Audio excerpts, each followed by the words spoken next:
Hi, this is Marlon. I'm back with another tutorial on using the Heath Q24. And what I'd like to do is just demonstrate using two inputs and just what it looks like to run this thing in a live situation. So let's go over our stereo inputs. The Heath Q24, it's a 30-channel board, but it's using 24 faders. And the reason it can do that is by getting away with duplicating these using the layers button. So the layers button here allows, when we press it, allows us to use 3 stereo channels, which gives us 25, 26, 27, 28, 29, and 30. 2 of those stereo inputs are on the back of the mixer. And then there's one lovely one right here called stereo 3 in. And with this one, we can just use a simple headphone jack. And so I have my laptop connected to stereo channel input 3, and I'm going to show you how you can engage that. Again, I'm on my layers button on my left-right mix.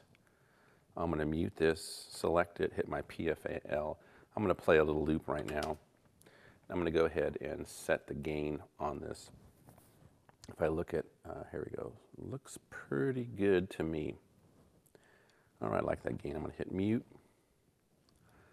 and I'm going to bring this song in. For fun, I'm just going to mess around with the EQ a little bit here. Let's do some boosting of that, low end. Notice when I boost, my PFAL is, I'm getting a higher signal, so I can reduce the gain just a little bit. That little baby's going to loop there. Remember, whenever you're adding EQ and boosting something, you are changing the volume level. The more highs in there, we can become a DJ, begin to sweep some of these things here. And we turn the EQ off. If I haven't shown you yet, there's a wonderful way to reset something very quickly. If you hit the reset button and select which tab you want to reset. Let's reset our EQ. I hit reset and then press the channel I want to reset. Again, you'll notice all those go to 0. Just again, let me just double check. Make some adjustments, hit reset. On the EQ tab, press the select button. It goes to flat. Okay. So we have, again, I like a little bass in this song, makes it more exciting. I want to engage a second input. I'm going to go to channel 24 microphone. So I'm going to have to, again, make sure I'm in the master. I'm going to go to my layer section. I want to go now to regular channels. I'm going to mute channel 24. I'm going to select it. And I have the SM58. So I'm going to turn off my lav mic and let's hear us get that ready here.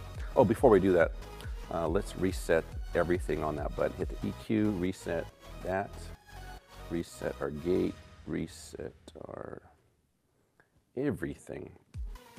All right, let's switch this microphone. It's on mute. Fader down. Let's do a PFAL. Let's set our gain. Test, test, test, test, test, test, test, test, test, test, test. Test, check 1, 2. I'm hitting that -3 dB. I'm turning off my lav. I'm going to go now to the SM58 mic. Check 1, 2. There we go. We're back in with this microphone. But let me just remind you, there's ways that we can make some adjustments to this microphone. I'm in the EQ setting. And what I'm going to do is I'm going to hit function, and it goes to some EQ libraries. Again, I have these famous mics here. There's some vocalists. I'm going to use the one that's already set up for this microphone, SM58 Vox. Hit the recall button, and there you go. You have those settings. This is what it sounds like off. This is it's off. Now it's set on. And so what we're going to do in this section, I want to show you how I would switch between these 2 layers, and I'm going to play around with volumes. I'm going to add some effects, and I'm going to be using this microphone at the same time, and it'll give you an idea of what a live mixing situation looks like. Let's go back to stereo channel 23. Let's mute it. Bring it back in slowly. All right, I'm going to switch to my microphone. Bring me back in slowly. I wanted to put some effects on my voice here. I'm going to hit effects 1. Notice that the left-right button has gone off. I'm going to effects 1. And I have selected that one here. So I'm going to crank it up. Let's see, got some reverb. Turn it off. Back to left-right mix. Go back to my layers. I want to remind you that whenever we're doing effects, you want to make sure that your effects returns 1, 2, 3, and 4, and your effects sends are kind of set at least as between 0 and 5. Okay, otherwise you won't hear them, and make sure that they're not muted. If they are muted, again, you will not hear any volume. So they're unmuted. There we go. And all right, let's go back to stereo 3. I'm going to select it. I'm going to now do some effects. Volume.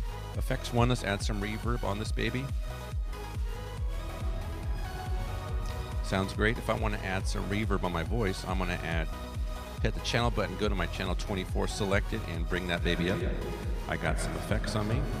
That's effects 1. If I want to go back to our mix, I bring down my voice. And now you're hearing just the effects being sent, a full wet signal. Now I'm adding the dry signal. That gives you the combination of that. Hit effects 1, cut that baby off. Go to our layers 3, hit select level 3, turn that off. Let's go to some effect of the delay. Got some crazy dub mix going on here. I'm going to add it to my voice as well.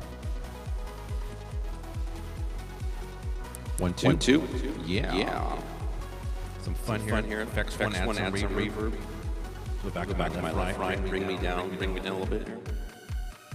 Turn the effects off. Effects off. Effects off. All right.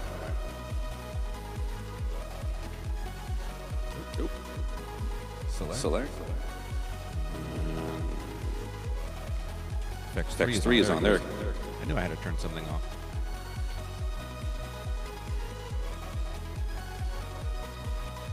I'm back up. Let's go back to layers 3, turn this music off. Let's see what effects I have on stereo 3. There, turn that one off.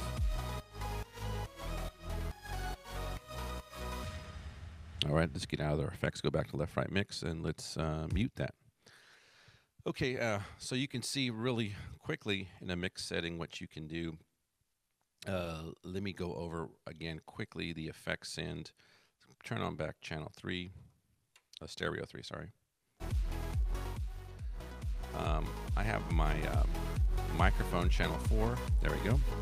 Let's do some effects. Let's do some reverb on my voice, some reverb on the music. Let's get out of there.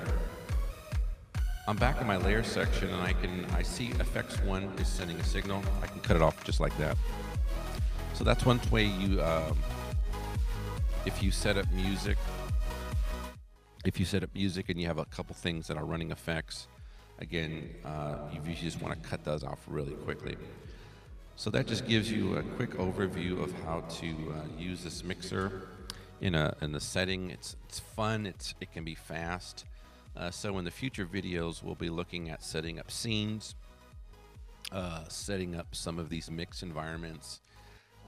But again, this is a wonderful board, and I hope that you enjoy working with it.